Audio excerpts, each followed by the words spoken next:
श्रीमन्महागणाधिपतये नमः। श्री सरस्वत्यै नमः। श्री सद्गुरु चरण कमलेभ्यो नमः।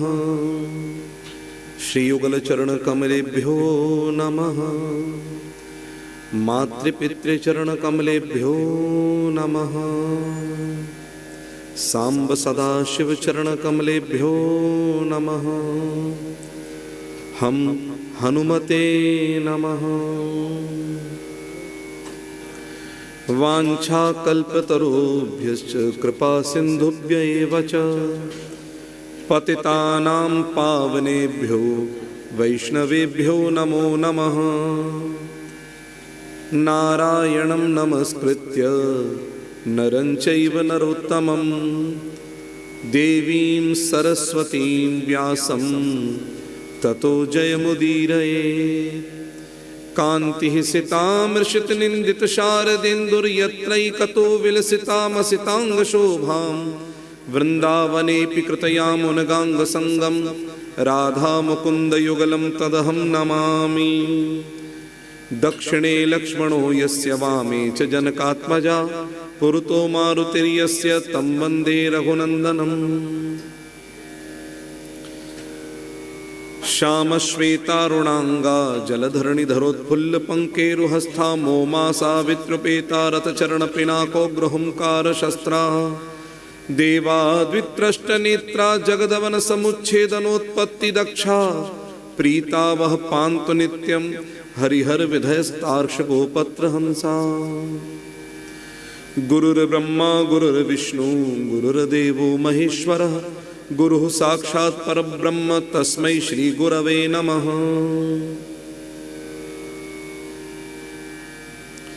मूकं करोति वाचालं पंगुं लंघयते गिरिं यत्कृपातमहं वन्दे परमानन्दमाधवम्। भक्त भक्ति भगवंत गुरु चतुर नाम बपु एक तिनके पद वंदन किए नाशत विघ्न अनेक। बुद्धिहीन तनु जान के सुमिरो पवन कुमार बल बुद्धि विद्या देहु मोहि हरहु कलेस विकार। जड़ चेतन जग जीव जत सकल राममय जान बंदों सबके पद कमल सदा जोरि जुग पानि। बोलो वृंदावन बिहारी लाल की जय। श्रीमद्भागवत महापुराण की जय। श्री वेदव्यास भगवान की जय। महर्षि वाल्मीकि की जय। संत वैष्णव भक्त चरणारविंद की जय। हृदासी श्याम भगवान की जय। बस्ती माता की जय। सत्य सनातन धर्म की जय। गौ माता की जय। श्री सद्गुरुदेव भगवान की। पावन वृंदावन धाम की। श्रीमन महाप्रभु वल्लभाधीश की। श्री श्याम सुंदर यमुने महारानी की। सांब सदाशिव भगवान की। श्री पावन भगवन नाम की। जय जय श्री राधे जय जय श्री राधे जय जय श्री राधे। नमः पार्वती पतये हर हर महादेव शंभो। नारायण नारायण नारायण नारायण।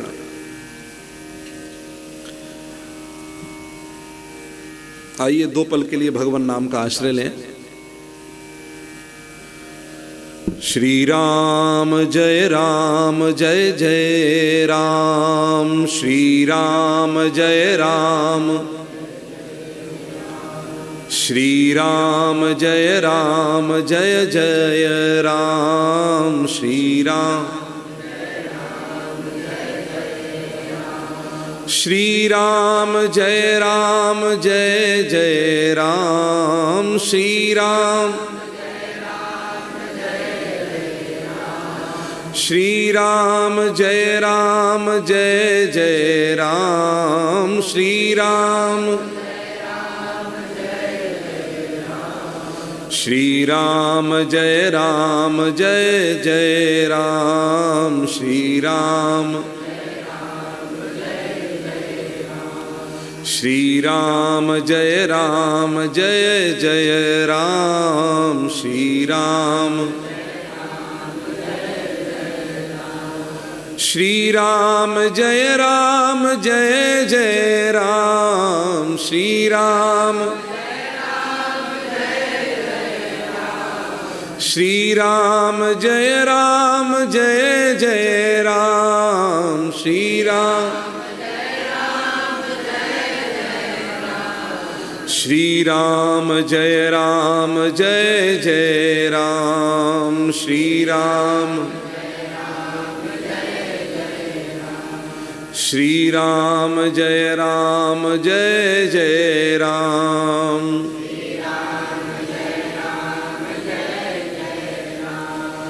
कौशल्या के प्यारे राम। कौशल्या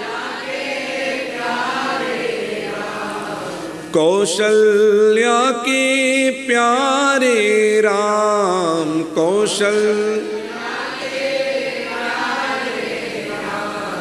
दशरथ राज दुलारे राम। दशरथ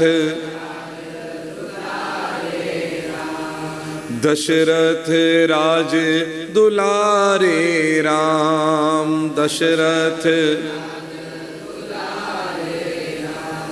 श्री राम जय जय राम। श्री राम श्री राम जय जय राम। श्री राम श्री राम जय जय राम। श्री राम जय जय। श्री सीताराम नाम महाराज की जय। नारायण नारायण नारायण नारायण। आज लगभग 1.5 घंटे का सत्र ये रहेगा। श्राद्ध पक्ष चल रहा है।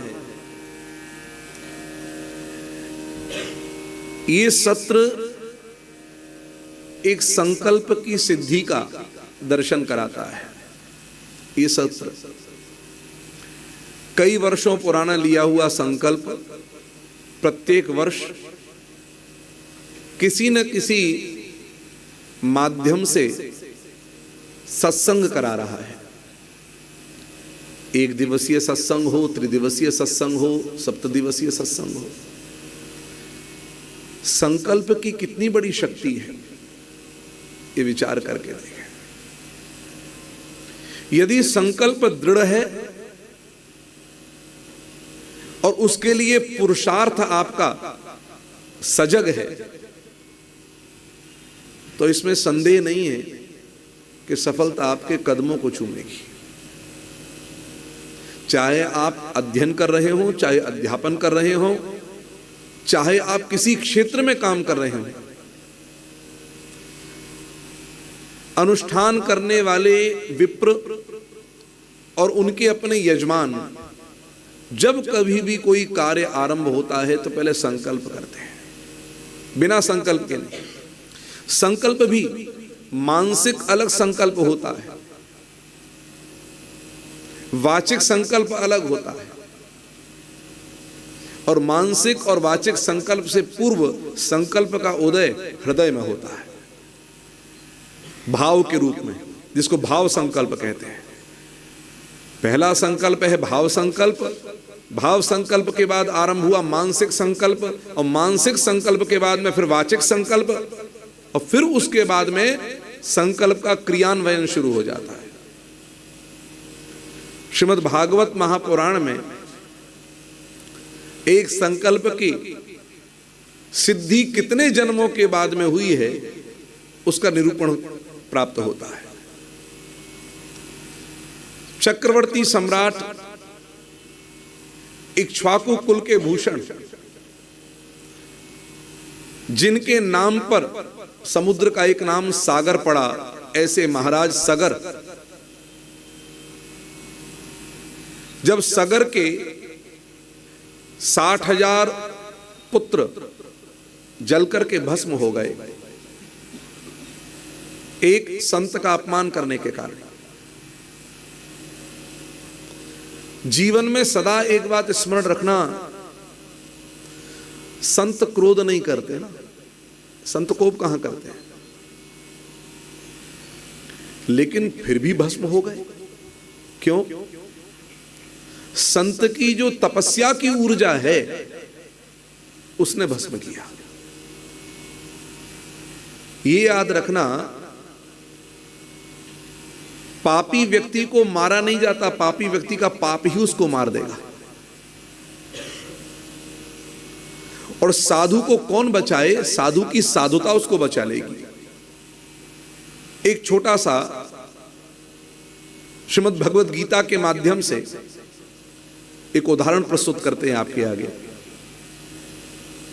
श्रीमद् भगवद गीता में भगवान के प्रादुर्भाव के लिए, भगवान के अवतार के लिए कुछ विवेचन किया गया है। भगवान कह रहे हैं, यदा यदा हि धर्मस्य ग्लानिर्भवति भारत अभ्युत्थानमधर्मस्य तदात्मानं सृजाम्यहम्।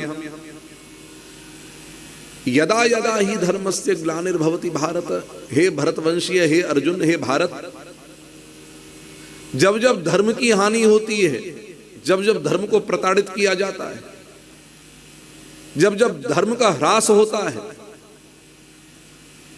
तब तब मैं अवतार लेता हूं। यही तो है अर्थ, सामान्य अर्थ किया जाए तो यही है। लेकिन हमारा यहां पर एक महापुरुष का, परम पूज्य ब्रह्मलीन स्वामी अखंडानंद सरस्वती महाभाग का एक भाव, धर्म की हानि करने वाला कौन है? जो अधर्मी है, जो विधर्मी है, वही तो धर्म की हानि करेंगे। तो कहा, विधर्मियों को, अधर्मियों को मारने के लिए भगवान फिर धरती पर आ रहे हैं क्या? तदात्मानं सृजाम्यहम् के वे मारने के लिए आ रहे हैं? सो बात तो नहीं समझ में आई। क्यों नहीं समझ में आई? क्योंकि अधर्मी और विधर्मियों को मारने के लिए उनका विधर्म उनको मार देगा, अथवा धरती पर ऐसे महापुरुष भी रहे हैं जो अकेले चाहते तो समूल राक्षस जाति का विनाश करने की सामर्थ्य रखते। उसमें एक ऐसे महापुरुष हुए, एक ऐसे ऋषि हुए जिनका नाम हुआ अगस्त्य ऋषि, जिन्होंने अपनी अंजुलि में पूरे समुद्र को पी लिया था, पूरी अंजुलि समुद्र पान कर लिया था।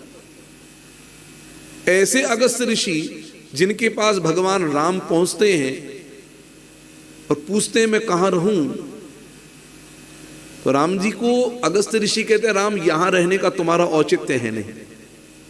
क्यों?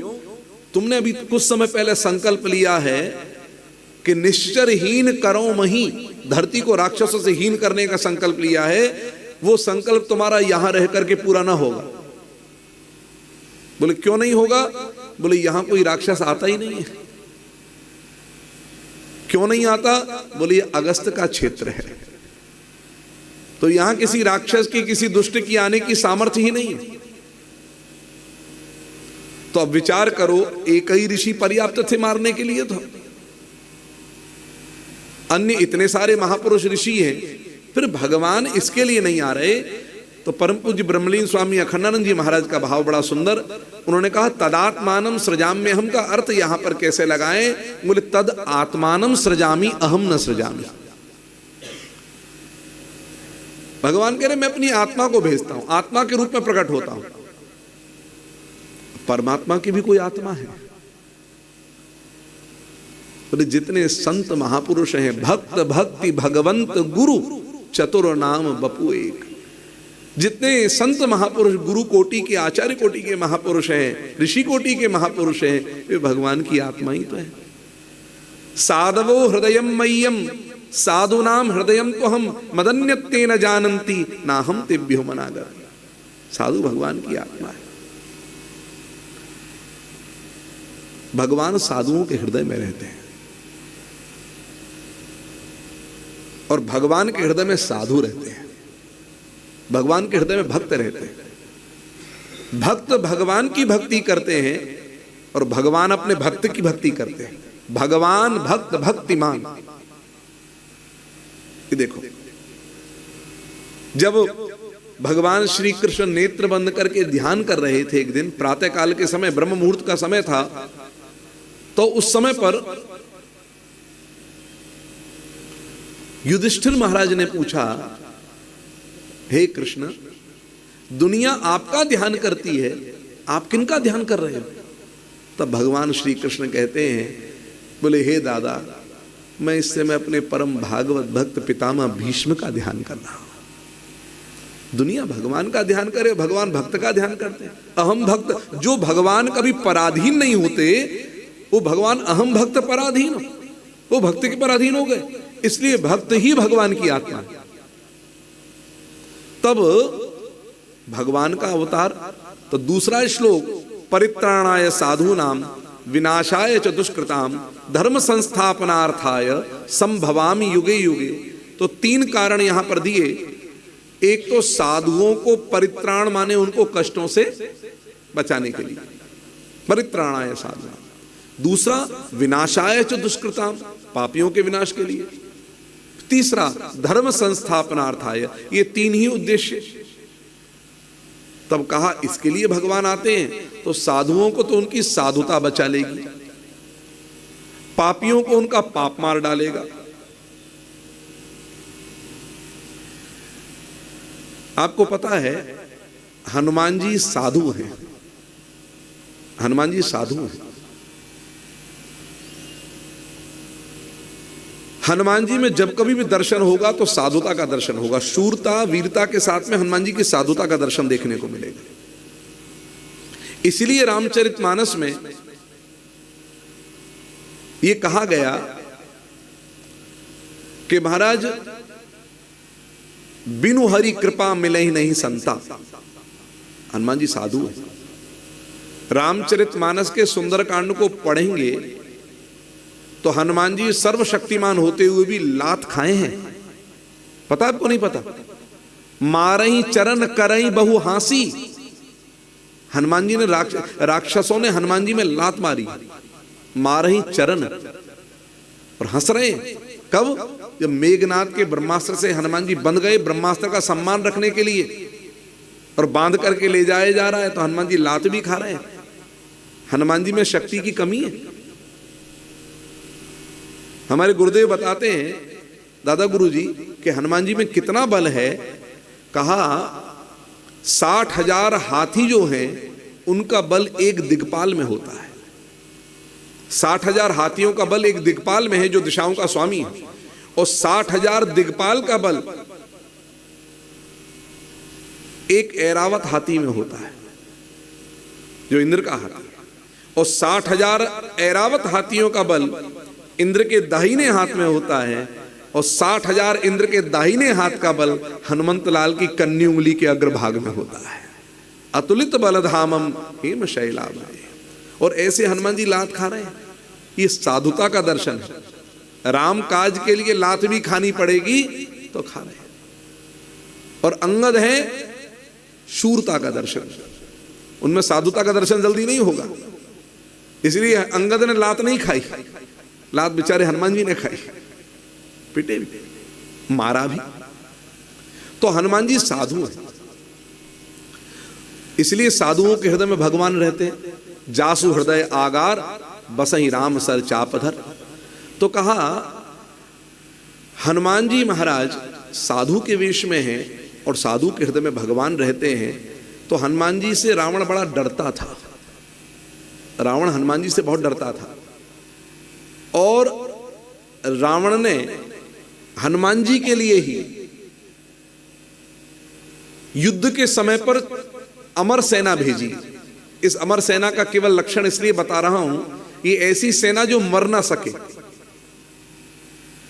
राम जी को बड़ी चिंता लगी कि ये अमर सेना भेजी है, ये मरे नहीं तो इनसे लड़के भी लाभ क्या मिलेगा, और कैसे इनसे लड़ा जाए। लक्ष्मण बोले भैया ये तो चिंता की बात है। हनुमान जी ने कहा दास को आज्ञा करें प्रभु। तो कहा हनुमान इनसे कैसे लड़ोगे, ये अमर है। बोले आपका ये दास भी अमर है, मां जानकी ने वरदान दिया है। तो कहा लड़ेंगे कैसे?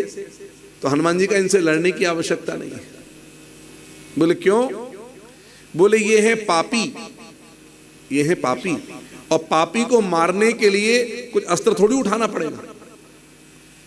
हनुमान जी ने महाराज इनसे लड़े नहीं, फिर क्या किया? सबसे पहले तो हाथी को उठाया और हाथी पे दे मारा। चतुर्ंगी सेना होती है ना, तो हाथिन सो हाथी मारे, घोड़े घोड़े सो बिदारे, रथन सो रथनी बिदरनी बलवान की, और बार बार सेवक सराहना करते, राम देखो देखो लखन लरनी हनुमान की। हनुमान का लड़ना तो देखो, हाथी को उठाया, दूसरे हाथी जो हाथी पर आ रहा था उसको हाथी पे पटक के मार दिया। मरा तो नहीं, गिर पड़ा बेचारा, अपाहिज हो गया। जो घोड़े पर आ रहा था उसको घोड़े को उठाकर घोड़े पर मार दिया, जो रथ पे आ रहा था रथ से उठाकर रथ पे मार दिया, और जो बेचारे लड़खड़ाते हुए कुछ बचे भी, हनुमान जी ने बाकी काम पूछने कर दिया। सबसे बड़ी समस्या उड़ा दिया, अंतरिक्ष लोक में भेज दिया, जहां पर जाने के बाद में महाराज ग्रेविटेशनल फोर्स से ऊपर, फिर ऊपर ही पड़े रहे। तो कहा राम जी की प्रतिज्ञा थी निश्चरहीन करो मही, यही संकल्प था, धरती से राक्षसों को विहीन कर दूंगा। तो राम जी के सेवक ने उनका थोड़ा सा साथ दिया, अब धरती पर कोई राक्षस नहीं, अंतरिक्ष में पड़े रहे तो पड़े रहे, करेंगे क्या? तो ये हनुमान जी जैसा सेवक है, साधु है, साधु अपनी साधुता से अपने आप को बचा लेगा, पापी अपने पाप से खुद ही मर जाएगा। तो जब साधु अपनी साधुता से अपने आप को बचा लेगा, पापी अपने पाप से स्वयं मर जाएगा, तो धर्म की स्थापना तो बनी रहेगी कि नहीं बनी रहेगी? फिर भगवान के अवतार का प्रयोजन क्या है? तो मूल रूप से भगवान के अवतार का प्रयोजन केवल अपने भक्तों के लिए ही भगवान अवतार लेकर आते हैं। सो केवल भक्तन हित लागी, और कोई उद्देश्य भगवान के अवतार का नहीं। तब मानव जीवन हमने पा करके, मानव जीवन पा करके हमारे जीवन का संकल्प क्या होना चाहिए? तो उद्देश्य बताया भगवत प्राप्ति, जन्म लाभ परह पुंसाम अंते नारायण स्मृति। भगवत प्राप्ति ही भगवान की स्मृति बनी रहे, भगवान की याद बनी रहे, यही मानव जीवन का मूल उद्देश्य है। और इस उद्देश्य की पूर्ति के लिए कौन से मार्ग का आश्रय लेना चाहिए? तो स्वयं भगवान कह रहे हैं वेदाश्रित मार्ग का आश्रय लो, वेदानुकूल मार्ग का आश्रय लो, वेद के अनुकूल चलते हुए अपने इस मानव जन्म के उद्देश्य को सफल करो। अब इस मानव जन्म के उद्देश्य को सफल करने के लिए, वेदानुकूल मार्ग पर चलने के लिए जीवन में आवश्यकता है तो एक गुरु की आवश्यकता है। बिना गुरु के कभी भी आज तक किसी को भी भगवत प्राप्ति कभी हुई नहीं थी, हुई नहीं है और हो सकती नहीं। एक भी ऐसा कोई बताओ जिसने बिना गुरु के भगवत प्राप्ति कर ली? क्या है, चाहे वो ज्ञान मार्ग का पथिक हो, चाहे वो कर्म मार्ग का पथिक हो, और चाहे वो उपासना मार्ग का पथिक हो, आपको किसी ना किसी मार्ग पर चलने के लिए किसी ना किसी गुरु की आवश्यकता पड़ेगी। और फिर पुनः कह रहा हूं जिस बात को मैंने पहले भी कहा, शिक्षक, आचार्य और गुरु, इन तीनों में भेद है। तो गुरु की आवश्यकता, गु शब्दस्त्वंधकाराश्च रु शब्दस्त्वं निरोधकः, ये तो कई बार हमने सुना है। अंधकार निरोधित्वा गुरुरित्य विधीयते। जीवन में गृहस्थ को या गृहस्थी को गृहस्थ ब्राह्मण ही, पहली बात तो गुरु के लिए ब्राह्मण ही प्रयोग किया गया। गुरु कौन होना चाहिए? बोले देह से ब्राह्मण होना चाहिए, पहली बात। दूसरी बात, 4 वर्ण हैं और 4 आश्रम हैं, तो 4 वर्णों में, चारों वर्णों में जो गुरु होता है वो ब्राह्मण ही गुरु होता है। ठीक। दूसरी बात एक और, 4 आश्रम हैं। हम कई बार इसका चिंतन करते हैं। 4 आश्रमों में जो सन्यास आश्रम है, सबसे पहला ब्रह्मचर्य, दूसरा गृहस्थ, तीसरा वानप्रस्थ और चौथा सन्यास। इस कलिकाल में, इस कलयुग में सन्यास आश्रम को सामान्य रूप से निषेध बताया गया। विशेष रूप की बात मैं नहीं कर रहा हूं, सामान्य रूप की बात कर रहा हूं। सामान्य और विशेष धर्म दोनों अलग अलग होते हैं। सामान्य और विशेष धर्म दोनों अलग अलग होते हैं। जैसे गणेश जी पर तुलसी नहीं चढ़ती है, एक सामान्य धर्म है, लेकिन विशेष में सप्तमी तिथि को गणेश जी पर तुलसी चढ़ सकती है। और नारद पुराण में जो 21 नाम हैं, उन नामों में से शूर्पकर्ण नाम पर तुलसी, शूर्पकर्णाय तुलसी चढ़ सकती है। तो इस प्रकार से विशेष धर्म की बात आ रही है, सामान्य धर्म और विशेष धर्म। तो सामान्य रूप से कलियुग में सन्यास वर्जित बताया। विशेष रूप से यदि उस योग्य पात्रता लिया हुआ कोई व्यक्तित्व हो तो सन्यास में कोई दोष नहीं है, क्योंकि नियमों में कहीं पर भी कोई चूक ना हो जाए इसलिए। लेकिन सब आश्रमों में सबसे महान आश्रम की बात अगर करें जो सब आश्रमों का पालन करता है तो वो गृहस्थ आश्रम है। कोई सन्यासी बनेगा भविष्य में तो वो भी किसी न किसी गृहस्थी की कोख से जन्म लेकर के ही आएगा, खंबा फोड़ करके नहीं आएगा। तो इस प्रकार से महाभारत में 3 बार धन्यो गृहस्थ आश्रम है कहकर के गृहस्थ आश्रम की महिमा का वर्णन किया गया। तो गृहस्थ को गृहस्थी से ही दीक्षा लेनी चाहिए, सन्यासी आदि से नहीं। लेकिन सन्यासी जो होगा वह सन्यासी से ही दीक्षा लेगा, यह शास्त्र सिद्धांत। शंकराचार्य भगवान के, अभी हम प्रश्नोत्तरी में गुरु शिष्य संवाद पर चल रहे हैं, लेकिन उससे पूर्व श्रीमद् भागवत महापुराण का एक प्रसंग कहता हुआ और मैं उस पर चलूंगा। श्रीमद् भागवत महापुराण में राजा निमि, उनके पास जब नवयोगेश्वर पधारते हैं, ये नवयोगेश्वर कौन है? ऋषभदेव की 100 संतानों में से 9 पुत्र वो योगेश्वर बने। कवि हरि अंतरिक्ष प्रबुद्ध पिप्पलायन आविर्होत्रोत्र दुमिलस चमसः करभाजन, ये 9 नवयोगेश्वर कहलाए। सबके अपनी अपनी बड़ी सुंदर व्याख्या है। इसमें तीसरे प्रबुद्ध चौथे, उनसे पूछा गया माया से पार जाने का उपाय क्या है। ठीक, सबसे पहली बात तो माया है क्या भला? तो इसके सामान्य अक्षरों पर ध्यान दें तो मा धन या, मां माने नहीं, या माने जो है ही नहीं, उसका नाम माया। जो है नहीं पर जिसके प्रभाव से वैसी दिखाई दे उसे माया कहते हैं। इंग्लिश भाषा में माया को हम इल्यूजन समझ सकते हैं। इल्यूजन माने माया, जो वस्तु जैसी नहीं है पर जिसके प्रभाव से वैसी दिखाई दे रही है उसे माया कहा गया। जैसे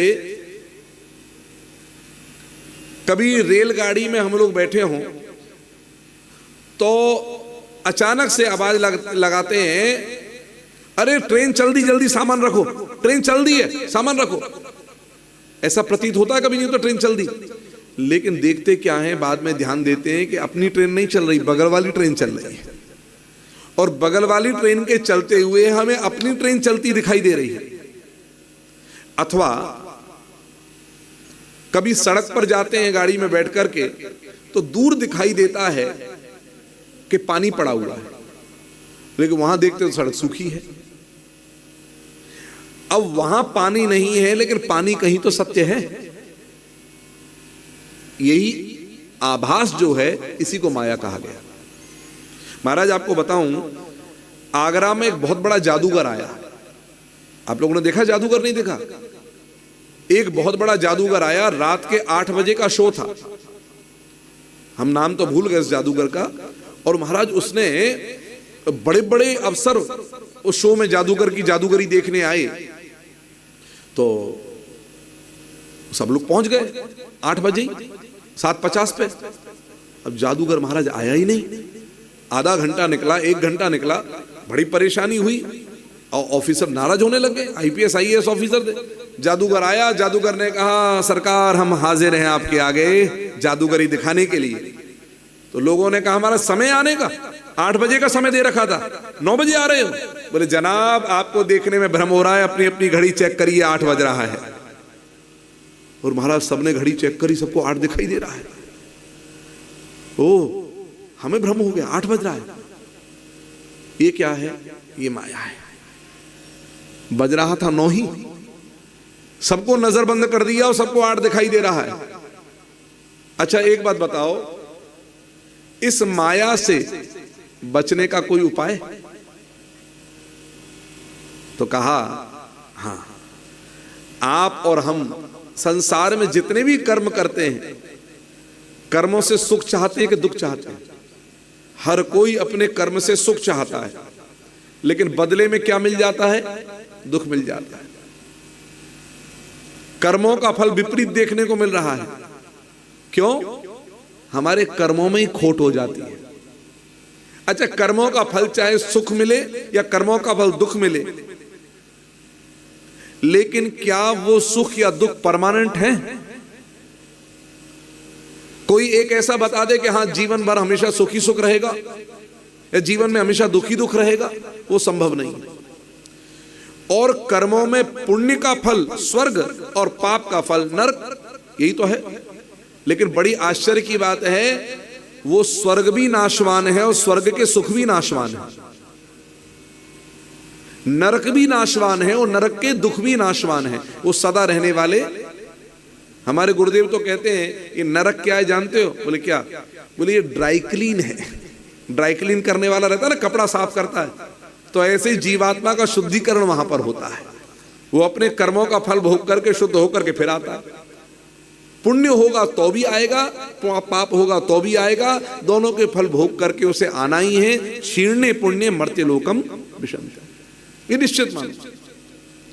तो मोक्ष तो मिला नहीं, मुक्ति तो मिली नहीं। तो कहा मुक्ति कैसे मिलेगी? पाप करने से मुक्ति नहीं है, पुण्य करने से मुक्ति नहीं। तो मुक्ति कैसे मिलेगी? तो कहा पाप और पुण्य दोनों का जब फल क्षय हो जाएगा, ना पाप का फल रह गया ना पुण्य का बल रह गया क्षय, अर्थात सब न्यूट्रल हो जाएगा। आपको पता है कर्म नहीं बांधता, जीव को कभी कर्म नहीं बांधता।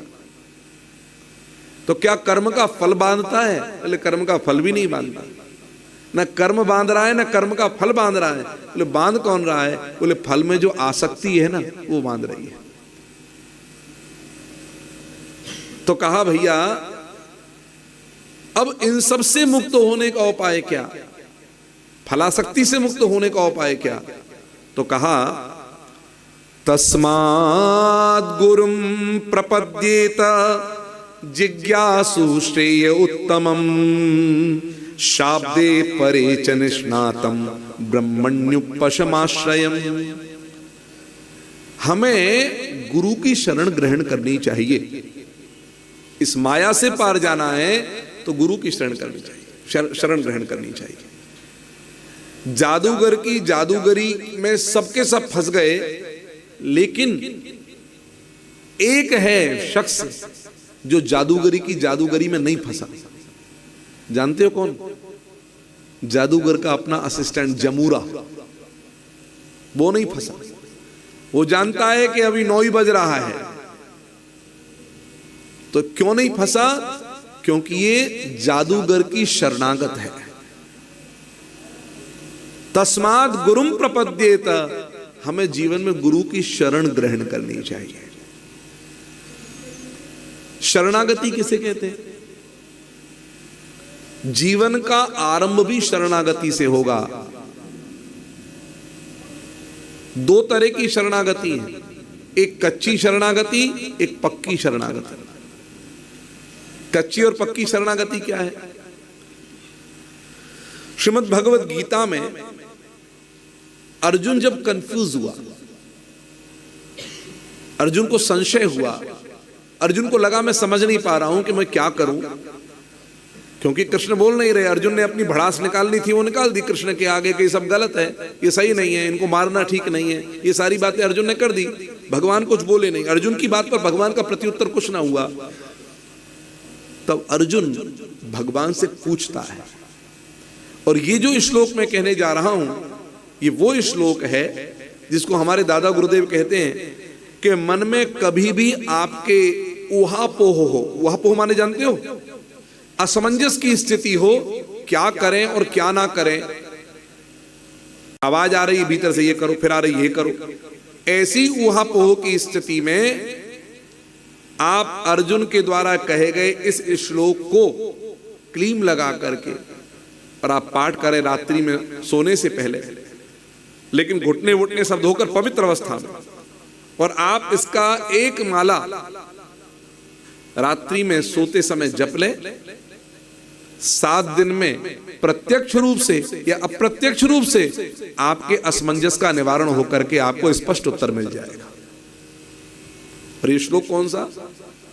कार्पण्य दोषोपहत स्वभाव पृच्छामि त्वाम धर्म सम्मूढ़ चेता यच्छ्रेयस्यान्निश्चितं ब्रूहि तन्मे शिष्यस्ते हम शाधि माम त्वाम प्रपन्नम। इस श्लोक उत्तर चाहे परमात्मा स्वप्न में दे दें उत्तर या किसी के माध्यम से दे दें उत्तर मिल जाएगा। तो ये कार्पण्य दोषो पहत स्वभाव पृच्छामि त्वाम, अर्जुन पूछ रहा है। अब इसकी एक एक पंक्ति को देख ले, अर्जुन अपने दोष को स्वीकार कर रहा है। कार्पण्य दोष, ये मेरा दोष है, मेरा स्वभाव ऐसा नहीं है जैसा मैं कर रहा हूं, नहीं तो विराट के युद्ध में भी मैंने इन सब से लोहा लिया है, लेकिन आज ना जाने मुझे क्या हो गया है। तो ये मेरा स्वभाव नहीं है, फिर भी दोष लग गया। इसलिए मैं आपसे पूछता हूं, क्योंकि धर्म में मेरी मति इस समय में हिल रही है, मैं निर्णय नहीं कर पा रहा। अर्जुन जैसा जो स्वयं नरावतार है, जब वो भी कंफ्यूज हो सकते हैं, तो हम सब मनुष्यों की कौन चलाइए। तो अर्जुन कृष्ण से पूछ रहे हैं पृच्छामि त्वाम धर्म सम्मूढ़ चेता। कृष्ण नहीं बोले। फिर अर्जुन पूछते हैं यच्छ्रेयस्यान्निश्चितं ब्रूहि तन्मे, मुझे निश्चय करके बताओ कि क्या करना चाहिए। नहीं बोले। तब अंत में अर्जुन ने कहा शिष्यस्ते हम, मैं आपका शिष्य हूं। अच्छा, अर्जुन अपने आप को कह रहा है मैं आपका शिष्य हूं, तो कृष्ण कौन हो गए? गुरु हो गए। लेकिन इसके बाद भी कृष्ण ने उत्तर नहीं दिया। तब अर्जुन कहते हैं शाधि माम त्वाम प्रपन्नम, प्रपन्नम शरणागतम, मैं आपकी शरण हूं। अब इसके बाद में कृष्ण ने अर्जुन के प्रश्न का उत्तर देना आरंभ किया। यही तो है, अगर अर्जुन शरणागत हो चुका है, कृष्ण ने उत्तर देना आरंभ कर दिया, तो अंतिम में अर्जुन को ये बात कृष्ण क्यों कह रहे हैं? सर्वधर्मान परित्यज्य मामेकम शरणम व्रज अहम त्वा सर्व पापेभ्यो मोक्षयिष्यामि मा शुचः। तो कृष्ण भगवान को दोबारा ये कहने की आवश्यकता क्या पड़ी? इसका अर्थ है कि जो पहली शरणागति की बात अर्जुन ने की है वो कच्ची शरणागति है। अब अर्जुन को ज्ञान देकर के, भक्ति रस देकर के, पूरी तरह से परिपक्व करके अब भगवान उसको पक्की शरणागति प्रदान कर रहे हैं। इसलिए भगवान कह रहे हैं।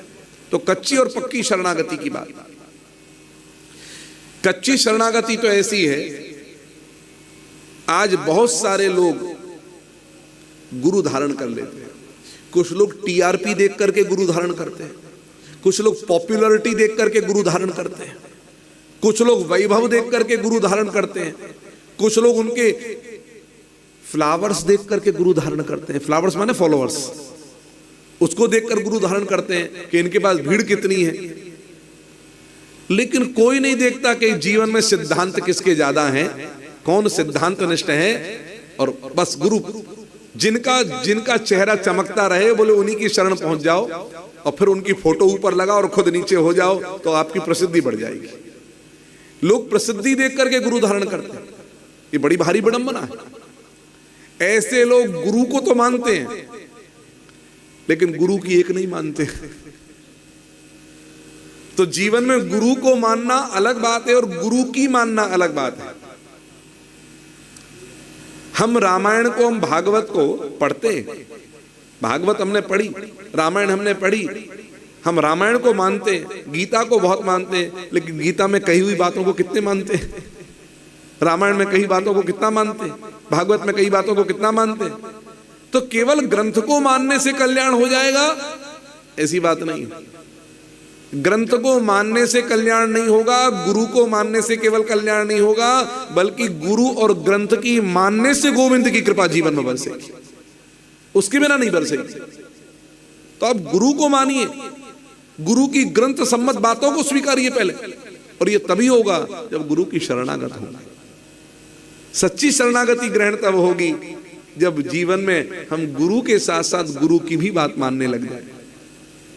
यदि हमने ऐसा नहीं किया तो श्रीमद् भागवत महापुराण में बड़ा सुंदर उद्धरण है, बड़ा सुंदर उद्धरण। सबसे पहले कहा ये मनुष्य शरीर बहुत दुर्लभ है, बहुत दुर्लभ है। ये मनुष्य शरीर जो हम सबको मिला है, ये हाड़ मास का शरीर, ये 9 द्वार वाला शरीर, 10वां द्वार यहां पर है, ये जो शरीर हमको मिला है, ये शरीर भगवान की कृपा करुणा से मिला है। बोले कबहु कर करुणा नर देही, और देत ईश बिनु हेतु सनेही। जितने शरीर हैं वे सब के सब कर्मों का फल है, लेकिन एक अकेला मानव शरीर है, ये भगवान की कृपा करुणा का फल। परम पूज्य आचार्य श्री कृपाशंकर रामायणी जी साकेतवासी, उन्होंने अपने जीवन का एक उदाहरण दिया। बचपन में किस किसने मम्मी पापा की मार खाई है? सब खाए, बहुत बढ़िया। तो देखो, आचार्य श्री जब छोटे थे उनसे कोई गलती हुई होगी, तो पिताजी ने उनको दंड देने के लिए कान पकड़ो 20 बार उठक बैठक लगाओ का दंड दिया। अब कान पकड़ के उन्होंने उठक बैठक लगाई, और हर उठक बैठक में कह रहे हैं गलती हो गई अब नहीं करूंगा, गलती हो गई पिताजी अब नहीं करूंगा। तो ऐसे करते करते 2 3 4, अच्छा उठक बैठक लगाई है नहीं लगाई है? दर्द होता है पैरों में? नहीं होता, बहुत होता है। उनकी भी दर्द हुआ, बाल्यकाल का शरीर था, तो आंखों से आंसू बहे, और जैसे ही आंसू बहे, 8 बार उठक बैठक लगाई थी, आंसू बह गए, तो पिता ने देखा इधर आओ, अब करोगे? अब नहीं करूंगा, गलती हो गई, जाओ पढ़ाई करो, जाओ पढ़ाई करो। दंड कितनी बार का मिला था? 20 बार का। क्षमा कितनी बार में कर दिया? 8 बार में। अब विचार करो, जीवात्माओं को कर्मों के फलस्वरूप 84 लाख योनियों का दंड मिला है। कभी कुत्ता बने, कभी गधा बने, कभी ऊंट बने, कभी सुअर बने, क्या क्या बने। बोले आकर 4 लाख 84, और योनिन फिरत जीव अविनाशी। ये योनियों में फिर रहा है, रो रहा है, गलती हो गई अब नहीं करूंगा, गलती हो गई अब नहीं करूंगा। जब एक साधारण पिता 20 बार के दंड को 8 बार में ही उसको परिपूर्ण करके और क्षमा प्रदान कर देता है, तो परम पिता तो कितना कृपालु, कितना करुणावान है कि 84 लाख योनियों में से रोते रोते जीव को निकाल करके कबहु कर करुणा नर देही, और देत ईश बिनु हेतु सनेही। भगवान ने बहुत कृपा करुणा करके ये मानव शरीर दे दिया, और कहा भजन करना, इस शरीर को बर्बाद मत करना। समय बहुत कीमती है, इस बात को याद रखना। दुनिया में सबसे कीमती यदि कुछ है तो वो समय है। आप ये याद रखिए, आप लोग पढ़ रहे हैं, हम आज भी पढ़ रहे हैं। कभी भी अपने आप को ये मत मानना कि हम विद्वान बन गए, अब तो हमारे को पढ़ने की आवश्यकता नहीं है। यावत जीव मधीते विप्रः, जब तक जीता रहे तब तक पढ़ता रहे। परम पूज्य दादा गुरु जी हमारे 93-94 साल की अवस्था में भी ग्रंथ लेकर बैठते थे, अध्ययन करते थे, एकांत में बैठे रहते थे, अध्ययन करते थे। ये जीवन बनाना कि कभी ग्रंथ का आश्रय छोड़ना नहीं।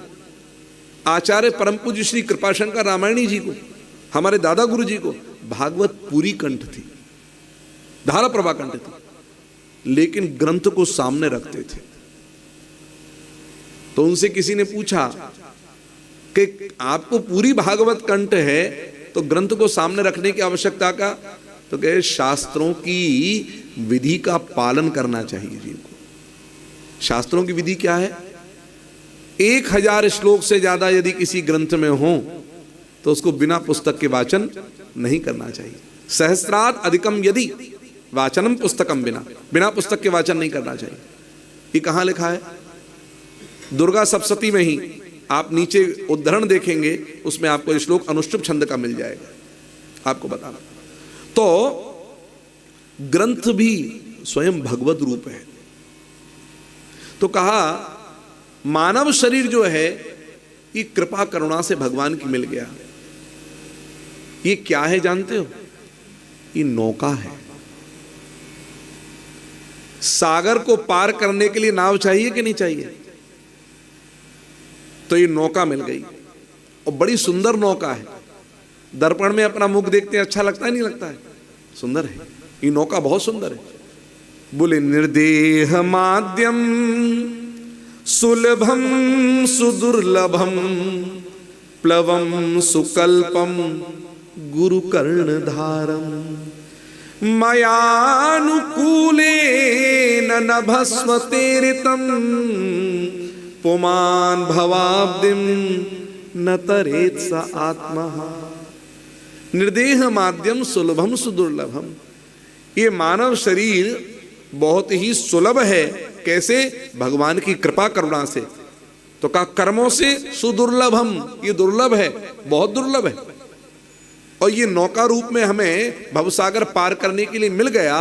तो कहा नौका अपने आप थोड़ी पार होती है, होती है पार? नहीं, कोई तो चाहिए जो इस नौका को चलाए। तो कहा गुरु कर्णधारम, ये गुरु ही है जो इस मानव शरीर रूपी नौका को भवसागर से पार करा करके ले जाएंगे। और कहा समुद्र में आप कहते हैं बढ़िया से बढ़िया जहाज हो, कितना बढ़िया जहाज हो, लेकिन तूफान समुद्र में भी आता है। और जब तूफान समुद्र में उड़ता है तो बड़े बड़े जहाज के अच्छे से अच्छे कैप्टन को भी चुनौती का सामना करना पड़ता है। झंझावात होता नहीं होता समुद्र में। तो कहा भगवान कह रहे हैं कि जिसके जीवन रूपी नौका का कर्णधार गुरु प्राप्त उसको हो गया है, तो उसके जीवन में मैं झंझावात उठने नहीं देता। क्यों? मेरी अनुकूल वायु भी साथ साथ चलती है। मयानुकूलेन नभस्वतेरितम, मेरी अनुकूल वायु साथ साथ चल रही है। अनुकूल वायु का अर्थ क्या है? भगवान की अनुकूल वायु का अर्थ यह है, यदि तुम्हारे कर्मों के फलस्वरूप कोई प्रारब्ध तैयार हो गया है, प्रारब्ध माने डेस्टिनी तैयार हो चुकी है, यदि आप गुरु के चरणों का आश्रय ले लेते हैं तो भगवान की अनुकूल वायु क्या करती है? आपके प्रारब्ध को भी बाहर रोकने की सामर्थ्य रखती है। अच्छा, इसका वर्णन कहीं है? श्रीमद् भागवत महापुराण में ही। नारद जी को शाप लगाए कि नहीं लगा? क्या शाप लगाए? न भवेद भ्रमतः पदम, वो 6 महीना भी मतलब कहीं पर भी एक क्षण भी कहीं रुक नहीं सकते। ये शाप लगा नहीं लगा दक्ष का? लेकिन 6-6 महीना वो द्वारिका में रुकते हैं, 6-6 महीना द्वारिका में रह रहे हैं। क्यों भैया? शाप क्या कर गया? शाप काम नहीं कर रहा? नहीं कर रहा। क्यों नहीं कर रहा? बोले कृष्ण कौन है? कृष्णम वंदे जगत गुरुम। और क्या वैशिष्ट है? जिस द्वारिका में जगतगुरु भगवान रहते हैं उसका वैशिष्ट क्या है? उसका वैशिष्ट है गोविंद भुज गुप्तायाम द्वारवत्याम कुरुद्वः। ये गोविंद भुज गुप्तायाम, गोविंद की भुजाओं से सुरक्षित संरक्षित ये द्वारिका है, गोविंद की भुजाओं से। इसका अर्थ क्या हुआ? मयानुकूलेन नभस्वतेरितम। नारद जी भीतर गए, शाप बाहर रह गया, प्रारब्ध बाहर है। जिनकी भुजाओं को लांघने की सामर्थ्य किसी कर्म के प्रारब्ध में नहीं है, किसी प्रारब्ध में नहीं है, वो भगवान की अनुकूल वायु क्या किसी का बिगाड़ सकती है जो गुरु की शरण ग्रहण कर चुका हो? तो कहा ये सब होने के बाद भी जो गुरु की नहीं सुनता है, जो गुरु की नहीं मानता है, तो कहा भैया वो तो आत्महत्यारा ही है। समझ रहे हो? पुमान भवाब्धिम न तरे स आत्मा। इतना सब होने के बाद तो कहा भैया गुरु की शरणागति कैसी होनी चाहिए? तस्माद गुरुम प्रपद्येत। गुरु की शरणागति कैसी होनी चाहिए? जो गुरु को भी माने और गुरु की भी माने। अच्छा, अब गुरु कैसे होने चाहिए जरा ये भी बता। मैं आजकल तो चलते फिरते बनारस में भी और गुरु क्या हो रहा है, चलते फिरते भी गुरु कह देते हैं। कहीं देखो गुरु, गुरु कैसा होना चाहिए? बोले शाब्दे परे च निष्णातम ब्रह्मण्यु पशमाश्रयम्। गुरु कैसा हो?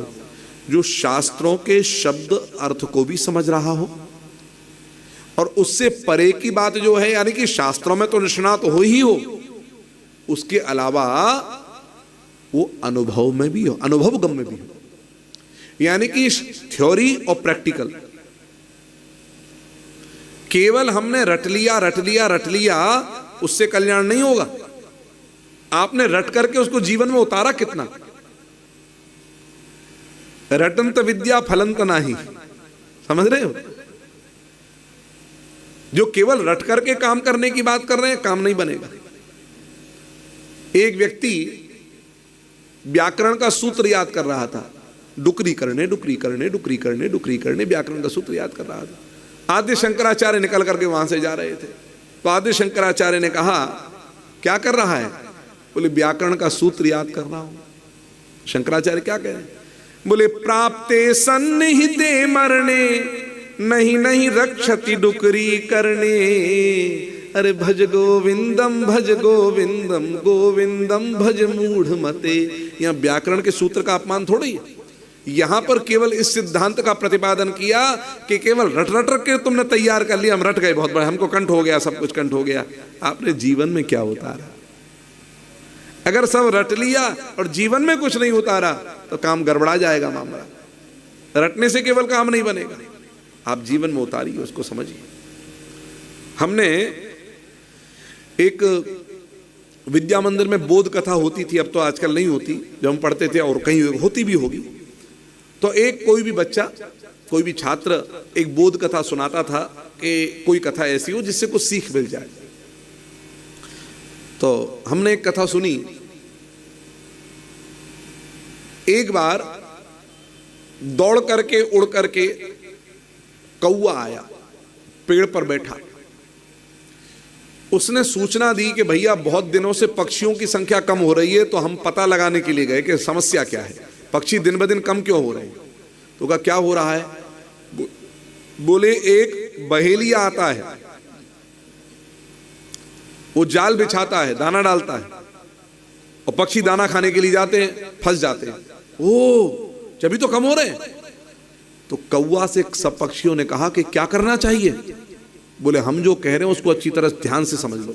बोले क्या? संकल्प ले लो,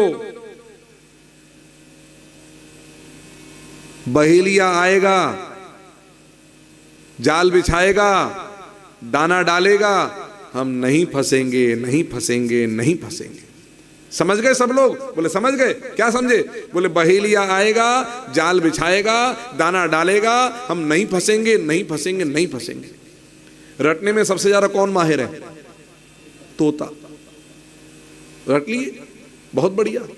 अब महाराज बहेलिया आया, उसने जाल बिछाया, दाना डाला, सारे पक्षी तो दूर, और तोते कह रहे बहेलिया आएगा, जाल बिछाएगा, दाना डालेगा, हम नहीं फंसेंगे, नहीं फंसेंगे, नहीं फंसेंगे। और कहते कहते एक तोता नीचे उतरा, दाना खाने लगा, जाल में फंस गया, फिर भी क्या कह रहा है? बहेलिया आएगा, जाल बिछाएगा, दाना डालेगा, हम नहीं फंसेंगे, नहीं। एक एक करके सब तोता आए, और सबके सब फंसे रहे और यही कहते रहे, बहेलिया आएगा, जाल बिछाएगा, दाना डालेगा, पर हम नहीं फंसेंगे, नहीं फंसेंगे। बहेलिया ने सबको कंधे पे लिया और फड़फड़ाई भी थोड़ा सा, कहते रहे बहेलिया आएगा, जाल बिछाएगा।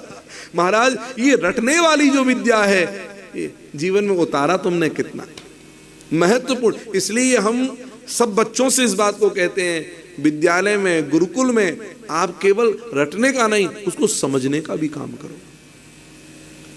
रटना एक पक्ष है, उसको समझ करके कभी जीवन में आपके सामने कोई प्रश्न खड़ा हो तो आप उत्तर कैसे दे पाएंगे, आप समझ करके उत्तर दे पाएंगे। इसलिए गुरु कैसे होने चाहिए, जो शब्द ब्रह्म में अर्थात शास्त्र उसको समझने की योग्यता भी रखें और उसके साथ साथ शास्त्रों की बातों को समझ करके जीवन में उनके अनुभव भी प्राप्त हो, उनके जीवन का अनुभव भी आपके मार्ग का दर्शन देगा आपको।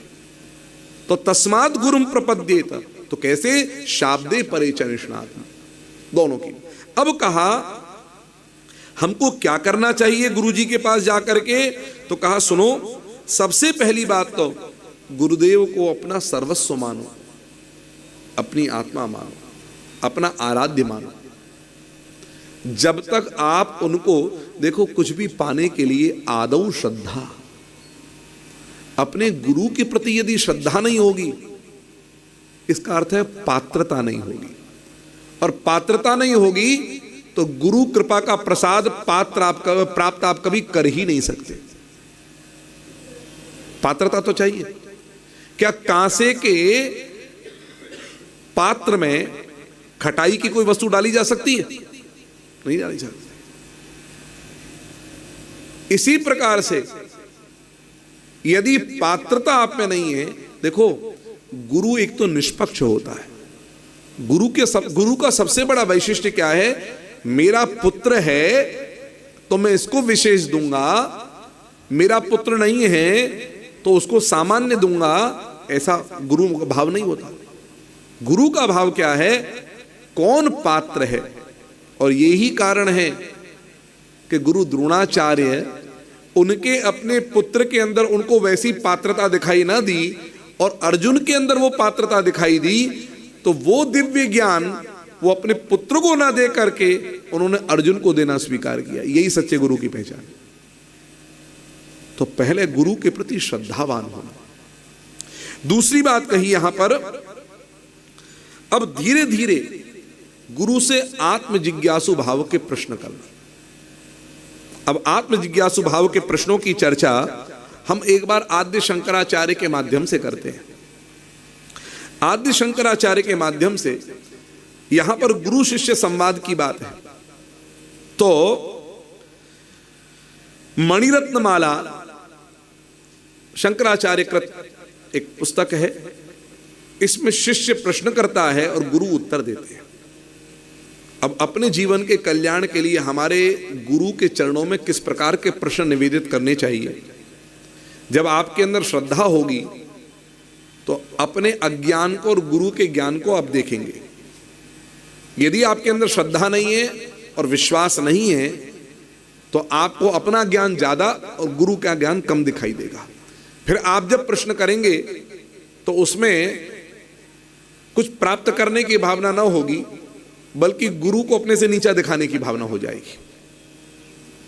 ठीक, एक बात स्पष्ट रखें ध्यान में, पुत्र से हार करके पिता अपने आप को जीता मानता है, पुत्र से पराजित होकर के पिता अपने आप को जीता मानता है, और गुरु के आगे, शिष्य के आगे हार करके गुरु अपने आप को जीता मानता है। लेकिन शिष्य के मन में गुरु को हराने की भावना ना हो, ये याद रखना। जब भगवान परशुराम और पितामह भीष्म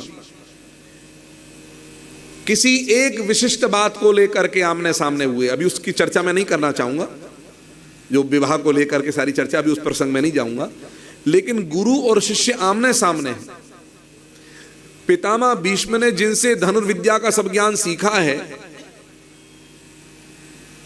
ऐसे नारायण के 24 अवतारों में एक भगवान परशुराम सामने है, और अष्ट वसुओं में जऊ नाम करके वसु जो पितामह भीष्म के रूप में अवतरित हुए हैं, जिन्होंने भगवान परशुराम के शिष्य होने का गौरव प्राप्त किया है, वो सामने।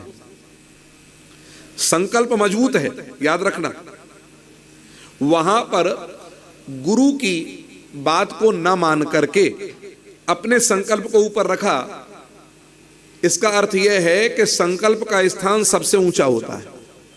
हमने आरंभ में एक संकल्प की बात करी थी ना, सगर की बात की थी। 60,000 बच्चे राख हुए थे, एक बच्चा जो घोड़े को लेकर के आ गया और वहां पर भगवान कपिल की स्तुति करके आया था, तो भगवान कपिल ने कहा था गंगा का उतरना आवश्यक है।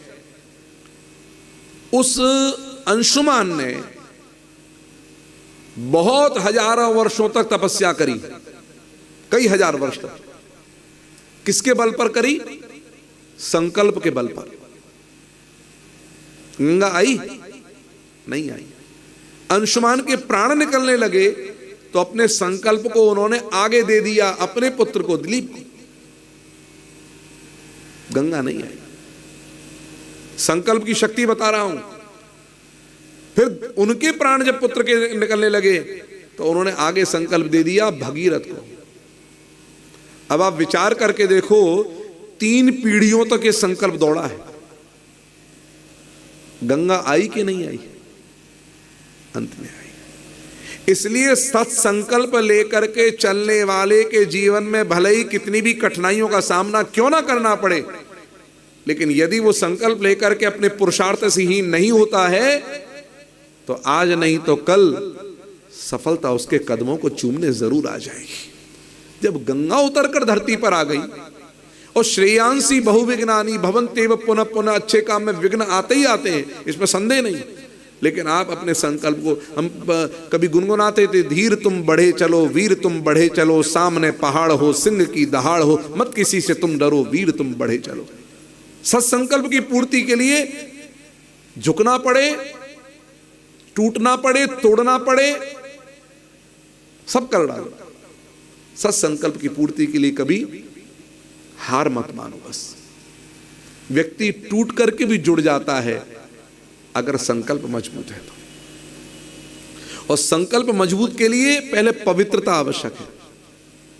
संकल्प मजबूत के लिए क्या आवश्यकता है? पवित्रता की। और पवित्रता कौन सी? भीतर और बाहर दोनों की पवित्रता। भीतर और बाहर की पवित्रता। जब संकल्प होता है उससे पहले अपवित्रः पवित्रो वा सर्वावस्थांगतोऽपि वा यस्मरेत् पुंडरीकाक्ष सवाय्याभ्यंतर। पुंडरीकाक्ष भगवान का, पुंडरीकाक्ष भगवान का ध्यान करते हुए सवाय्याभ्यंतर शुचि। वाय्य माने अभ्यंतर माने, तो पहले बाहर की शुचिता फिर भीतर की शुचिता। इन दोनों शुचिताओं की यानी कि पवित्रताओं की बात की गई है। संकल्प बाद में है। हालांकि भाव संकल्प और मानसिक संकल्प तो हो चुका है, वाचिक संकल्प अभी रह गया है, लेकिन उससे पहले पवित्रता। तो भीतर की पवित्रता बाद की बात है, बाहर की पवित्रता पहले की गई।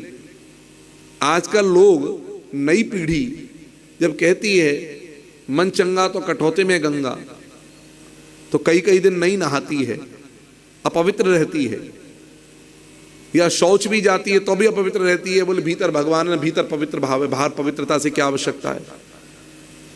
तो एक प्रश्न का उत्तर आप दें, सोना भगवान का स्वरूप है या नहीं? धातु नाम अस्मि कांचनम, श्रीमद् भागवत महापुराण। तो सोने में यदि गंगा जल भरा हो तो सोने में सुहागा हो गया कि नहीं हो गया? वो भी गोमुख का गंगा जल, बिना नाला जुड़ा हुआ, हो गया नहीं हो गया? अच्छा अब एक बात बताओ, सोने के उस कलश में गोमुख का गंगा जल भरा हो और सोने के कलश में बाहर केवल थोड़ा सा मल लगा हुआ हो, अब आप बताइए उस गंगा जल को पान करोगे? काहे नहीं करोगे भैया? मल तो बाहर लग रहा है, भीतर तो सब ठीक है। बाहर ही तो अशुचिता है, भीतर में तो कोई कमी नहीं है, भीतर तो कोई मल नहीं है, फिर भी नहीं पान कर पाओगे। चांडाल तो कर लेगा, चांडाल का कोई पता नहीं, लेकिन सज्जन व्यक्ति तो ये काम नहीं कर सकेगा। समझ रहे हैं आप मेरी बात को? इसका अर्थ क्या है? भीतर और बाहर दोनों की पवित्रता आवश्यक है।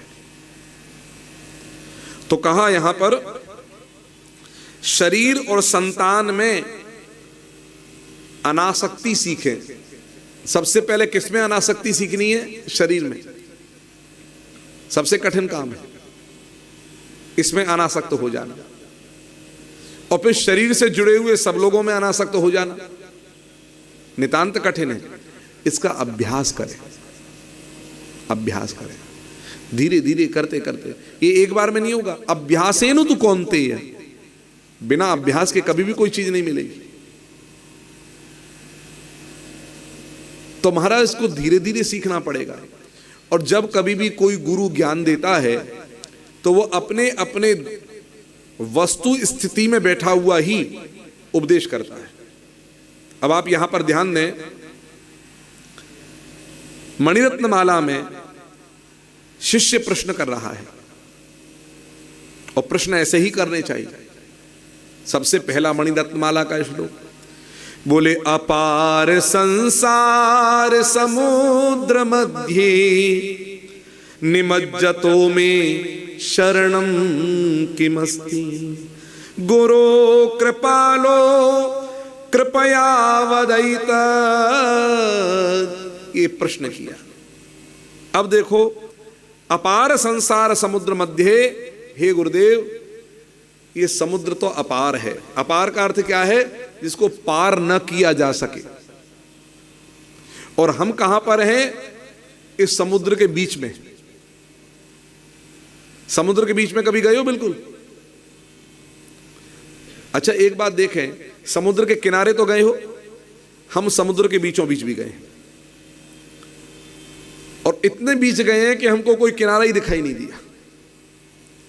हम कई बार सोचते थे समुद्र के किनारे रहते हुए कि भगवत गीता की इस पंक्ति को कैसे समझें। कौन सी पंक्ति? भगवत गीता में एक श्लोक है, आपूर्यमाणम अचल प्रतिष्ठम समुद्रमाप प्रविशन्ति यद्वत् तद्वत् कामान प्रविशन्ति सर्वे सशांति मापनोति न काम कामी।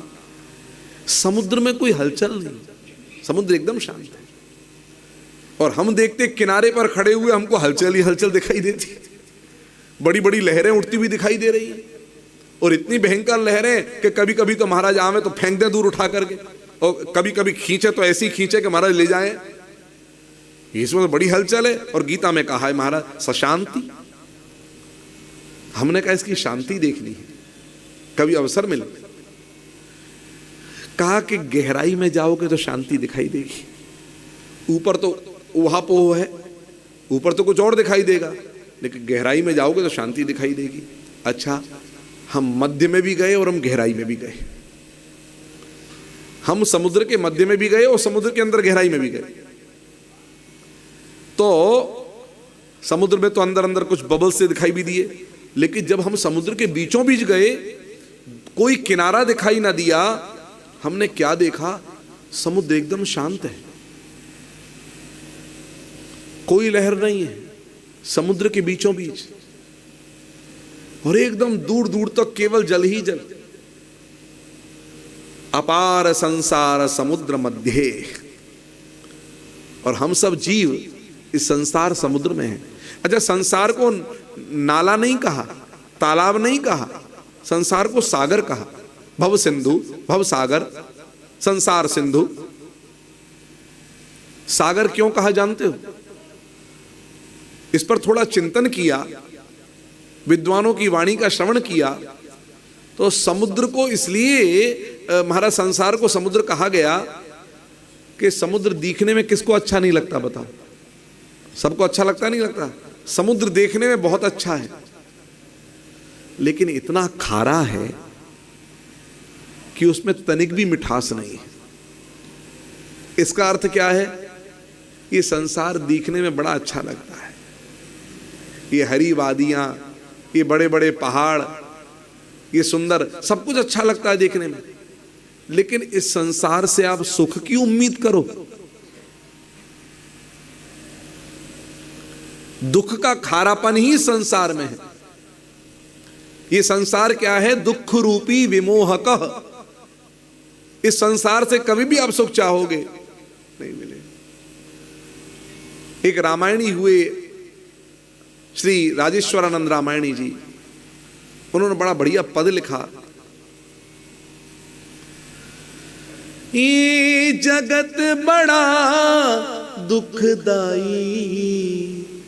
हो, ये जगत बड़ा दुखदाई, सुख की आस तजो मेरे भाई, सुख की आस तजो मेरे भाई। उसने ही दुख पाया, सुख की आशा रखी जिसने, इस दुनिया से प्रीत लगाकर बोलो प्यारे किसने, कब चैन की वंशी बजाई, सुख की आस तजो मेरे भाई। ये संसार ऐसा ही है। कभी इस संसार में रामायण दिखती है तो कभी संसार में महाभारत दिखती है। कभी संसार में कंस को मारने के लिए कृष्ण अवतरित होते हैं तो कभी रावण का उद्धार करने के लिए भगवान रघुनंदन राम आते हैं। ये संसार ऐसा ही है। इसलिए भैया धीरे धीरे करते करते आपको अनासक्ति का भाव सीखना है। ये संसार भी एक दिन नष्ट होना है, ये प्रकृति से बना शरीर भी नष्ट होना है। तो शिष्य पूछते हैं, अपार संसार समुद्र मध्य, हम समुद्र के बीचों बीच हैं और महाराज निमज्जतों में शरणम किमस्ति, मैं किसकी शरण में जाऊं? मुझे कोई दिखाई नहीं दे रहा, कुछ समझ नहीं आ रहा। इस समुद्र के बीचों बीच कौन सहारा है जो मुझे पार कर दे? तो कहा, गुरो कृपालो कृपया वदई तत्, हे गुरुदेव कृपा करके आप मुझे बताएं, इस संसार सागर के मध्य में पड़ा हुआ हूं, कैसे पार लगूंगा जहां मुझे किनारा भी दिखाई नहीं दे रहा। तब गुरुजी उत्तर देते हैं, बोले अपार संसार समुद्र मध्य, निमज्जतो में शरणम गतो किमस्ति, गुरो कृपालो कृपया वदई तत्। तो भगवान गुरुदेव कह रहे हैं, विश्वेश्व पादाम्बुज दीर्घ नौका। अभी हमने थोड़ी देर पहले मनुष्य के शरीर को नौका कहा और यहां आद्य शंकराचार्य गुरु के चरण, भगवान के चरण कमल को नौका कह रहे हैं। विश्वेश पादाम्बुज दीर्घ नौका, ये लंबी नौका है। इसका अर्थ क्या है? वो श्लोक भगवान के द्वारा कहा गया है भागवत का, और ये श्लोक गुरु के द्वारा कहा गया है। ध्यान दीजिएगा, दोनों में अंतर है। भगवान के पास तक पहुंचना है, गुरु की शरण ग्रहण करो। और गुरु की शरण ग्रहण कर चुके हो और अब उलझन में फंसे हो तो गुरु से प्रश्न करो, तो गुरु उत्तर देते हैं कि भगवान के चरण कमल रूपी दीर्घ नौका को पकड़ लो। अर्थात वहां पर शरीर रूपी नौका को कहा गया, यहां भगवान के चरण रूपी नौका को कहा गया। वहां पर शरीर रूपी नौका के लिए दीर्घ लघु ये शब्द का प्रयोग नहीं किया गया, लेकिन यहां पर दीर्घ नौका का बात कही गई। इसका अर्थ क्या है? इसका अर्थ यह है कि मानव शरीर रूपी नाव छोटी हो बड़ी हो परवाह नहीं, लेकिन अगर आपको भवसागर के मध्य में फंस गए हो, गुरुजी आपके ऊपर कृपा कर रहे हैं, तो गुरु से पूछोगे तो गुरु बताएंगे कि अब इस नाव को छोड़ करके भगवान के चरण कमल रूपी दीर्घ नौका का आश्रय ले लेना चाहिए। ये गुरु की कृपा और शिष्य के प्रश्न और गुरु का उत्तर, ये शरणागत शिष्य का प्रश्न है। अगला प्रश्न जो किया, बद्धो ही को, हे गुरुदेव बंधा हुआ कौन है? देखो, तो कहा बंधा हुआ संसार में कौन है? बोले यो विषयानुरागी, जो विषयों में फंसा हुआ है वो बंधा हुआ है। देखो, श्रीधाम वृंदावन में एक स्थान है सुनरख, यहां अपनी गौशाला भी। उस सुनरख में पूर्व काल की बात है, एक महात्मा ने तपस्या की है और उन महात्मा का वर्णन श्रीमद् भागवत में भी आया है। वो ऋषि सौभरी, ऋषि सौभरी की तपस्थली है। तो ऋषि सौभरी ने तपस्या की। कैसी तपस्या की? यमुना में खड़े होकर के। तपस्या इतनी भारी थी, इतने लंबे समय तपस्या की कि तपस्या करते करते उनकी आंखों की पलक जो है वो नीचे गिराई। आप समझ रहे हैं? युग बीत गए, 200-500 के युग बीत गए, दूसरा युग आ गया। जब उन्होंने एक बार विचार किया कि जरा देखूं संसार में क्या चल रहा है, तो अपनी पलकों को लेकर के उठाया और जैसे ही उठाया तो उनको मत्स्य का एक जोड़ा और क्रीड़ा करते हुए दिखाई दिया, विहार करते दिखाई दिया। अब आप एक चिंतन करें, केवल इस दृश्य को देखने पर उनके मन में विवाह की कामना पैदा हो गई। केवल इतना करने पर, इतना तपस्या करने के बाद में केवल ऐसा दृश्य देखने का भाव। इसका अर्थ क्या है? अगर अपने चित्त को आपको पवित्र रखना है तो दिखने वाले चित्र भी पवित्र होने चाहिए, दिखने वाला चलचित्र भी पवित्र होना चाहिए। हमारे गुरुदेव के कमरे में कभी टीवी नहीं लगा, देखो टेलीविजन नहीं लगा। हमारी दादी जी का, अम्मा जी का जब 2013 में शरीर पूर्ण हुआ तो हमने विचार किया सबने कि भाई उनके कमरे में एक टीवी लगवा दिया जाए। वृद्धावस्था भी है, समाचार देख लेते हैं, कभी कभार ऊपर देख लेते थे, लेकिन बहुत समय से टीवी देखना बंद हो गया था, समाचार भी देखने नहीं है, तो हमें लग जाएगा ठीक रहेगा। उनके कई बार मना करने के बाद भी हमने एक बार निवेदन करके टीवी लगवा दिया। तीसरे दिन तो टीवी हट गया। तो हम गुरुजी के पास में आए तो हमने कहा गुरुजी आपने टीवी क्यों हटवा दी? गंदे गंदे चित्र आते हैं, चलचित्र, चित्त बिगड़ता है, हटा। देखो एक पल भर के अंदर हटवा दिया उसे। इसका भाव क्या? ये जो चित्र हैं, ये चलचित्र हैं, ये तुम्हारे भीतर के चित्त को बिगाड़ देंगे। अंदर क्या चीज है? मन, बुद्धि, चित्त, अहंकार। मन से संकल्प विकल्प होगा। ये चित्त क्या है? ये कैमरा है, कैप्चर करता है हर चित्र को। जो आप देख रहे हैं वो सबका सब चित्त में छपता जा रहा है और वही चीज है जो आपके चिंतन का विषय बन जाएगी। एक बार मत्स्य का महाराज जोड़ा देख करके बिहार देखते हुए मन में कामना हो गई, निकल करके यमुना से बाहर आए। बोले इस समय कौन राजा राज्य करता है? बोले राजा मानधाता राज्य करता है। बोले मानधाता के कुछ बेटी बेटी है कि नहीं? बोले महाराज है, कन्या है। 60 का पहुंच गए महाराज। राजा ने प्रणाम किया, ऋषि सौभरी आए वृद्धावस्था में, अंगम गलितम पलितम मुंडम दशा विहीनम। ऐसी ऐसी दशा महाराज, अंग अंग कहां पर आए। तो महात्मा को प्रणाम किया ऋषि सौभरी को। महात्मा ने आपने बड़ा अनुग्रह किया, आज आपका दर्शन हमें हो गया। बोले राजन हम तुम्हारी पुत्री से विवाह करना चाहते हैं। अब मुझे बताओ ऐसे वृद्धावस्था में जर्जर शरीर को कौन अपनी पुत्री देगा? कौन राजा देगा? अब राजा विचार करें कि मैं ना कर दूं तो शाप देकर मार डालें, ना जाने क्या कर डालें, और हां करूं तो पुत्री का जीवन नष्ट हो जाएगा, कहेगी पिताजी हमको कहां ब्याह दिया। तो राजा ने युक्ति निकाली। युक्ति क्या निकाली?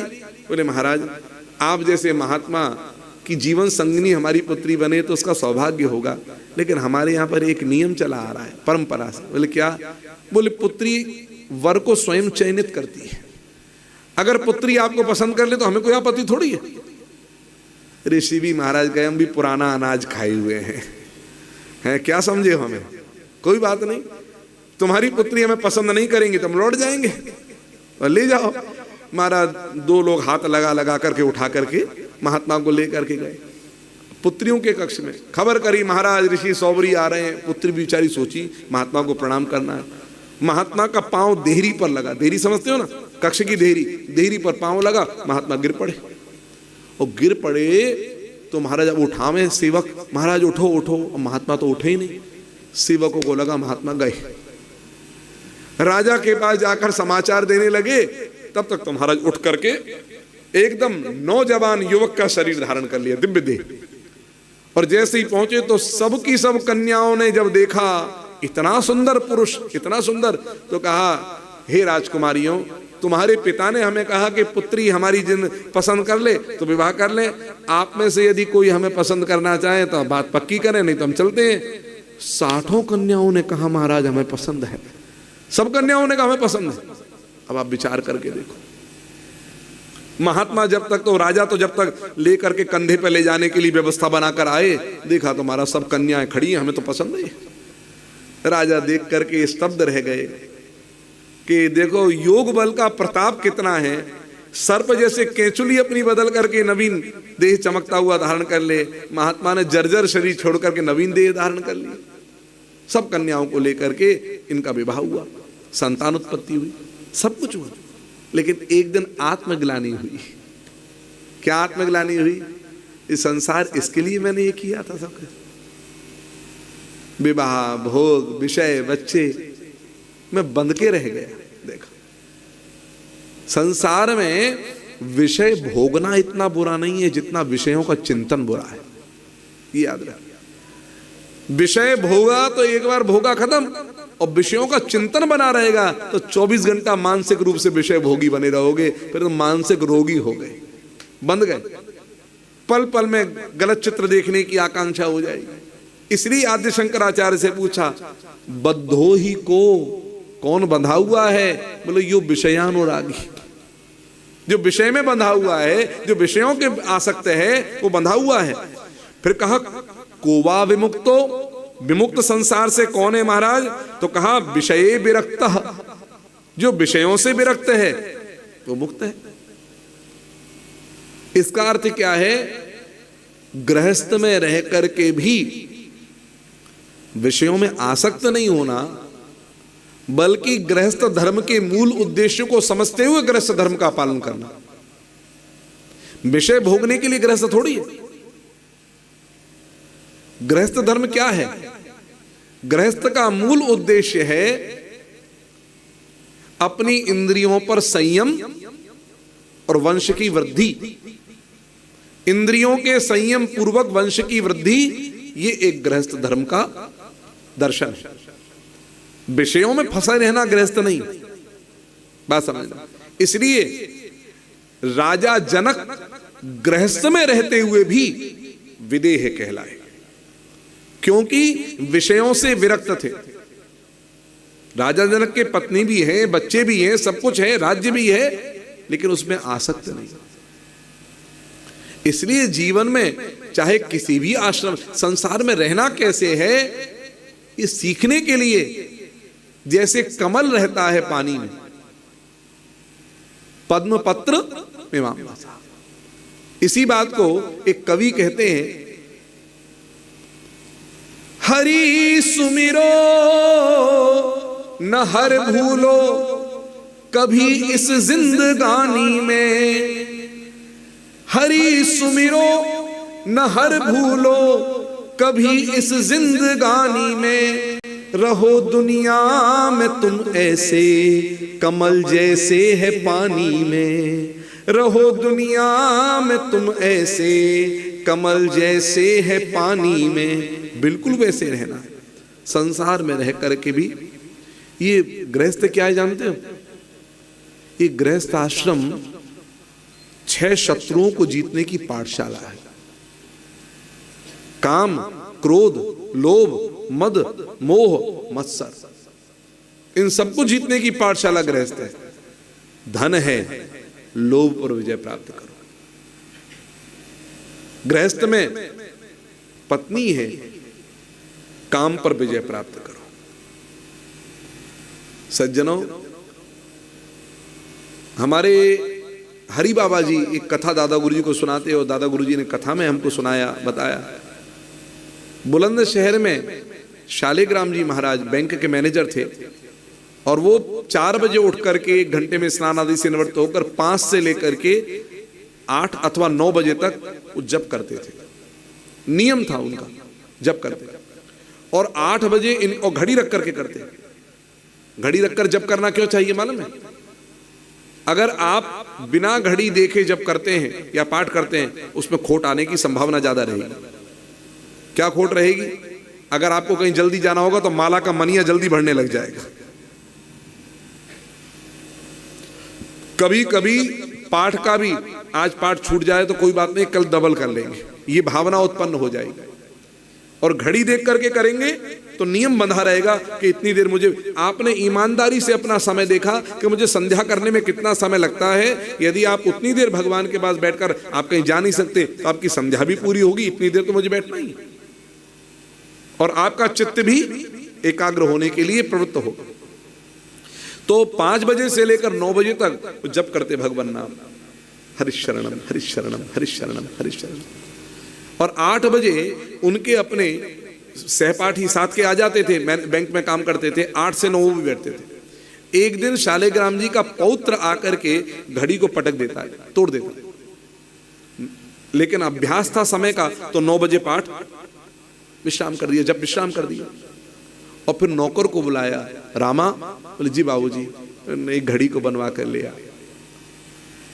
तो मित्र बोलता है साथ का, थप्पड़ नहीं दिया खींच करके, पौत्र तेरे आगे घड़ी तोड़कर चला गया शालिग्राम, एक थप्पड़ देता का गाल पर, फिर दोबारा गलती नहीं करता। शालिग्राम जी क्या बोले जानते हो?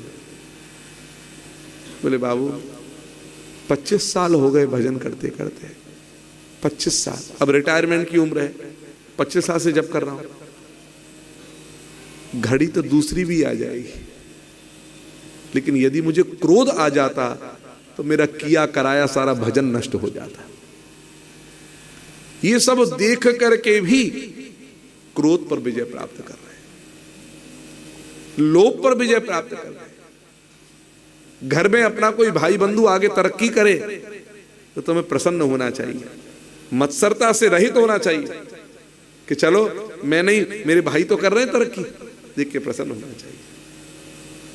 आज अपने साथ में पढ़ने वाला सहपाठी कोई आगे बढ़ता है, तुम परिश्रम करो, उससे जलो मत,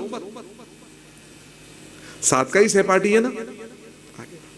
आज प्रधानमंत्री जी का जन्मदिन है, देश के प्रधानमंत्री का भी जन्मदिन है। अब ये देखें कि देश के प्रधानमंत्री वर्तमान में श्री मोदी जी, उनके साथ में जो सहपाठी पढ़े हैं, उन्हें मोदी जी को देखकर जलन होगी कि प्रसन्नता होगी? हमारे साथ पढ़े हुए, आज इंटरव्यू आ रहा था, पहले हमारे साथ पढ़े हैं, शुरू से उनमें नेतृत्व की हमें प्रतिभा दिखाई देती थी, सबके सब बात कर रहे हैं। तो प्रसन्न होना सीखना है, मत्सरता से रहित जीवन होना है, तब काम बनेगा। तो कहा महाराज, कोवा विमुक्तो, बोले विषये विरक्तः, जो विषयों से विरक्त है, विषयों में आसक्त नहीं है। फिर कहा, अब देखो यहीं पर थोड़ा अंतर आ जाएगा, क्योंकि ये आदि शंकराचार्य की वाणी है, आदि शंकराचार्य ने विवाह नहीं किया। तो अब मैंने कहा ना, जो जिस स्तर पर बैठा हुआ है वो उस स्तर से ही बात करेगा।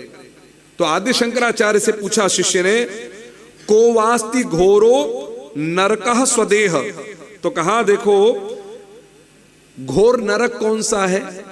तो कहा अपना देह।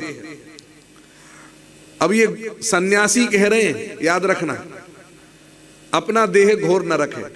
अब बताओ, आप सबका, हम सबका शरीर क्या घोर नरक है? फिर शरीर माध्यम खलु धर्म साधनम कहां जाएगा? इसका अर्थ क्या है?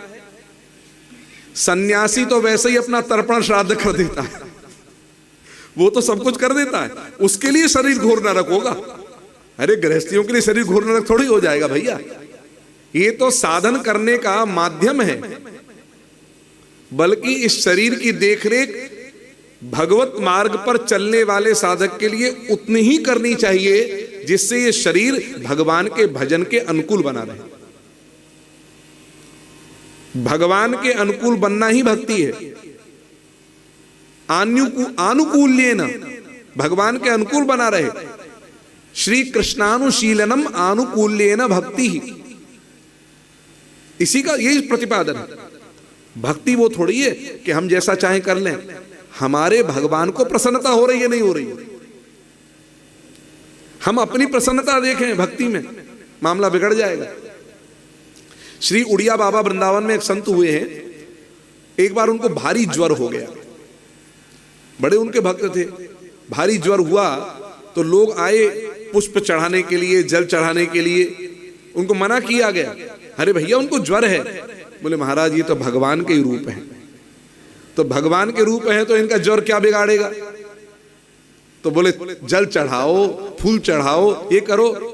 हरि बाबा जी ने फटकार लगा दी, तुरंत घेराबंदी करवाई और कहा कोई नहीं आएगा बाबा के पास में ऐसा होगा।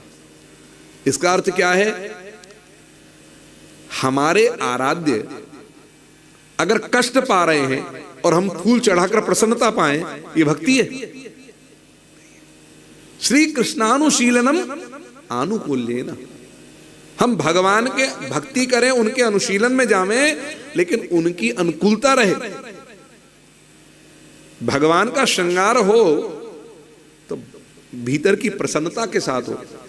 कई बार सेवा करने के लिए ऊपर जाते हैं या मंदिर में कभी जाएं, इस भाव से नहीं कि हमारी नौकरी हमें करना है ना, ये हमें सौभाग्य मिला है, हे ठाकुर जी आपको स्पर्श कर पा रहे हैं, आप दुनिया को सजाते हैं, हमें आपको सजाने का सौभाग्य मिल रहा है। आप भरोसा मानिएगा, यदि इस भाव से आपने सेवा करी और मूर्ति को मूर्ति ना समझ करके स्वयं भगवत रूप में दर्शन किया, तो एक दिन मूर्ति भी आपसे बात करने लग जाएगी। हमने अनुभव किया है, जब कभी भगवान को निहारते हैं तो कभी आपको हंसता हुआ, कभी उदास दिखाई देता है कि नहीं देता है। ये तो हमारी दृष्टि अभी इतनी उच्च नहीं हुई है, तो भी वो अपने लक्षण दिखा देता है कि मैं हूं। यदि आप भाव से भावित होकर के उनकी अनुकूलता में और उनकी सेवा करने लग जाओगे, तो मूर्ति क्या बोल नहीं पड़ेगी, बिल्कुल बोल देगी। तो इस प्रकार से यहां पर बात कही कि महाराज अपने देह को कहा नरक और कहा स्वर्ग का पद क्या है, तो कहते हैं तृष्णाक्षय स्वर्ग पदम किमस्ति। ये स्वर्ग ये क्या है, बोले तृष्णा का जीवन में नाश हो जाना। जीवन में जितनी तृष्णा है ये व्यक्ति को भटकाएगी। तृष्णा तू न गई अभी मनते, तृष्णा माने जान गए, नहीं समझे? हाँ, पाने की इच्छा, ये मिले, ये मिले, ये मिले, ये मिल जाए। देखो, जब तक ये इच्छा बनी रहेगी तब तक काम नहीं बनेगा। एक ने कहा जो 10 20 50 भय सत, इसका अर्थ समझना। 10 20 पहले चाहना, 10 पहले आने में काम होता था। आप लोगों ने नहीं देखा होगा आने वाला जमाना, हमने जिन्होंने देखा है उनको पता है, पहले आने में काम होता था। और सोचो पहले वस्तु दे करके वस्तु प्राप्त की जाती थी, क्रय विक्रय इस प्रकार भी होता था। तो पहले 1-2 आने में भी लोग संतुष्ट हो जाते थे। आजकल भिखारी को आप सोचो 1 रुपया दोगे तो भिखारी 1 रुपये में महाराज बोलता है क्या दे रहे हो। आप समझ रहे बात को? अभी बंबई में एक भिखारी पकड़ा गया है, सबसे अमीर भिखारी, उसके पास में नगद कैश मिला है 400 कुछ करोड़ का, तो 432 करोड़ 425 करोड़ का नगद कैश मिला है। और उसके पास में 18,000 भिखारियों की फौज है। हाँ, 18,000 भिखारियों की फौज। अब वो तो बहुत सारा, उस पर 8 फ्लैट विला मुंबई में, और है भिखारी। तो कहा महाराज कोई की 10 की चाहना, 10 जो 10 चाहना, फिर 20 चाहोगे, फिर 20 चाहना तो 50 चाहोगे, ये चाहना कभी खत्म थोड़ी। तो कहा जो 10 20 50 भय सत, 100 हो गया, होए 1000 तू लाख मांगेगी। पहले 10 रुपए मांगते, फिर 20 रुपया, फिर 50 रुपया, फिर 100 रुपया, अब लाख रुपया। तो कहा जो 10 20 50 भय सत होए 1000 तू लाख मांगेगी। अब लाख पर तो राजी हो जाओगे ना, कोटि, फिर अरब, फिर खरब, फिर असंख्य, अरे सब चीज छोड़ो, पृथ्वी पति होने की चाह जगेगी। देखो सारी पृथ्वी का साम्राज्य मुझे मिल जाए, जो 10 20 50 भये सत होए हजार तू लाख मंगेगी, कोटि अरब खरब असंख्य पृथ्वीपति होने की चाह जगेगी। और छोड़ो स्वर्ग पताल को राज्य करो, तृष्णा अधिकी अति आग लगेगी। लेकिन सुंदर एक संतोष विनाशठ, तेरी तो भूख कदे न मिटेगी। जब तक जीवन में संतोष धन नहीं आ जाएगा तब तक जीवन। सबसे अमीर व्यक्ति कौन है जानते हो? जब आवे संतोष धन, सब धन दूरी समान। हमारे विद्यालय में एक विद्यार्थी पढ़ते थे, उनका नाम था विनोद जी। वो गढ़वाल के थे, इतने योग्य विद्वान निकले हैं आपको बताएं। यहां से पढ़ करके गए, फिर काशी पढ़ाया है, फिर अयोध्या पढ़े हैं, और इतने सिद्धांतनिष्ठ कि जब कभी भी कोई अनुष्ठान आता, अब उनका अध्ययन काल है, तो दादा गुरुजी से प्रार्थना करते, गुरुजी हमको बाहर मत भेजिएगा, हमको बाहर मत भेजिएगा। क्यों? अगर कोई अनुष्ठान दे रहे हैं आप यहीं पर दे दीजिएगा, हम यहां कर लेंगे तो हमारी पढ़ाई भी होती रहेगी। देखो, तो गुरुजी ने कहा ठीक। तो कहा यहां दक्षिणा ज्यादा नहीं मिलेगी। बोले गुरुजी हमको जो मिल जाए आप दो, आपका आशीर्वाद दक्षिणा में, आप जो कहोगे हम यहां कर लेंगे, लेकिन विद्यालय में हमको विद्यालय से बाहर मत भेजिए। अब देखो, पहले विद्यार्थी ऐसे होते थे जो विद्यालय से बाहर मत भेजिए कहते थे, और आज विद्यार्थी ऐसे हैं जो कहते हैं महाराज विद्यालय से बाहर निकले तो निकले कैसे। कितना अंतर आ गया। दवाई से, डॉक्टर की दवाई से थोड़ा ठीक भी हो जाए तो कहते हैं गुरुजी काम नहीं कर रही डॉक्टर की दवाई, बाहर जाना पड़ेगा। आप समझो बात को हमारी। और बाहर फिर निक्कीज फास्ट फूड पर कुछ खाना पड़ेगा, तब जाकर के ठीक होंगे। आप समझ रहे बात को हमारी। तो भाव क्या है, ये जो तृष्णा है, ये जब तक नाश नहीं होगा तब तक बादशाह सुंदर एक संतोष विनाशठ, तेरी तो भूख कदे न मिटेगी। इस प्रकार से 32 श्लोक हैं मणिरत्नमाला में, और एक एक शिष्य ने प्रश्न किया और गुरुदेव ने उत्तर दिया है। तो इसकी कड़ी को आगे फिर कभी लेकर के चलेंगे। अभी तो हम यहीं पर अपनी वाणी को विश्राम करते हुए, सर्वे भवन्तु सुखिनः, सर्वे सन्तु निरामयाः, सर्वे भद्राणि पश्यन्तु, मां कश्चित् दुःख भाग् भवेत्। श्रीमन्नारायण नारायण नारायण श्रीमन् भजमन नारायण नारायण नारायण भजमन नारायण, राम नारायण नारायण नारायण राम नारायण, कृष्ण नारायण नारायण नारायण कृष्ण, बद्री नारायण नारायण नारायण बद्री, सद्गुरु नारायण नारायण नारायण सद्गुरु। बोले श्री नारायण भगवान की। अब आरती का क्रम है संभवतः, तो आरती के क्रम में रह दे, आरती यहीं कर लेंगे दादा गुरु जी के यहाँ पर आरती। जन्मदिनं ते सुखदं शुभदं आनन्दामृतवर्षिणं सात् सर्वदा, ओ आनन्दामृतवर्षिणं सात् सर्वदा। जन्मदिनं ते सुखदं शुभदं आनन्दामृतवर्षिणं स्यात् सर्वदा, हो आनन्दामृतवर्षिणां सात् सर्वदा। गुरूणां पितॄर्भ्रातृबन्धूनां, गुरूणां पितॄर्भ्रातॄणाम् आशीर्वादसहस्रं त्वं गृह्यताम्, ओ आशीर्वादसहस्रं त्वं गृह्यताम्। जन्मदिनं ते सुखदं शुभदम् आनन्दामृतवर्षिणं वदा। व्यापारे वा गृहे वर्त्मनि, व्यापारे वा गृहे संग्रामे च जीवने ते सर्वथा हो संग्रामे वा जीवने ते सर्वदा परिपूर्णासु सकला कामा परिपूर्णासु सकला काम सदायं तव जीवनं स्यात् सर्वदा हो सदायं तव जीवनं स्यात् सर्वदा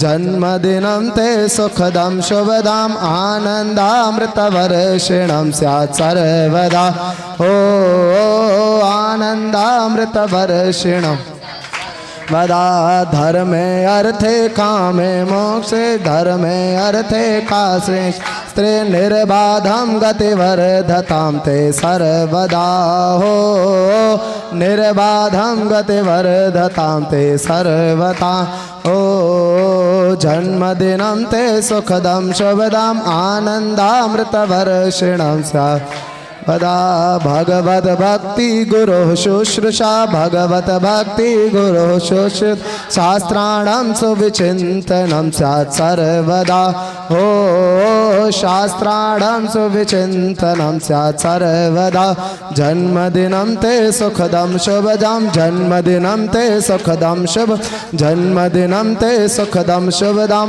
आनन्दामृतवर्षिणं स्यात् सर्वदा हो आनन्दामृतवर्षिणं स्यात् सर्वदा हो आनन्दामृतवर्षिणं स्यात् सर्वदा। बोलिए बाके बिहारी लाल की जय।